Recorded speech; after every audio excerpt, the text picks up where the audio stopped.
One of the most important concepts to really grasp and understand as a scientist is that numbers have absolutely no meaning until you give them context.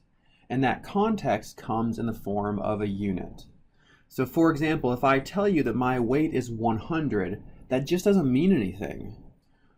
But if you say 100 pounds, then all of a sudden you know how much I weigh. I weigh 100 pounds. The unit here, the unit of pounds, gives this number 100 context. It gives it meaning. Okay, and in your everyday life, you hear lots and lots and lots of units. I mean, like dozens are units, right? Kilograms and grams, and like there are many, many, many units that you hear.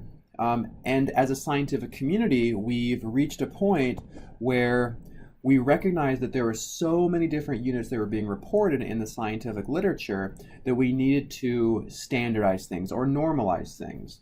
So we came up with a system of units called the SI system. Okay, we call these our SI units. So SI means System International, or the International System of Units, and these are a collection of units that all other values are based on. Okay, and we have 5 really important units that we, as a scientific community, we need to know because these are the baseline of everything else. Okay, so these are going to be distance. So we're going to have an SI unit for distance, for time, for mass, for temperature, and finally for amount. Okay, so the SI unit for distance is the meter, and we give this the symbol lowercase m.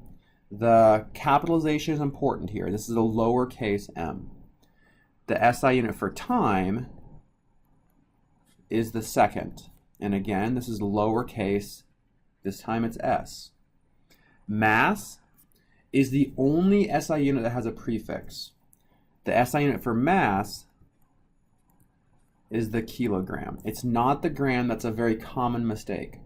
So the kilogram has a lowercase k, a lowercase g. Okay, that's a kilogram.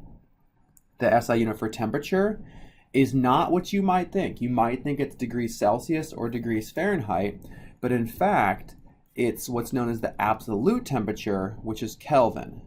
And this gets a capital K. Okay, I want you to note this is not degrees Kelvin, it's Kelvin. So temperatures are reported in Kelvin, not degrees Kelvin. And amount, this is going to be one that becomes incredibly important in this class. The SI unit for amount is the mole, which we abbreviate as lowercase m-o-l, so a mole.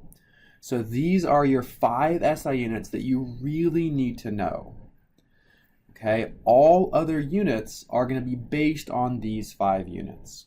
In the next video, we're going to see how these 5 units can be used to determine SI units for other values that don't fit within these categories. For example, area, or volume, or speed.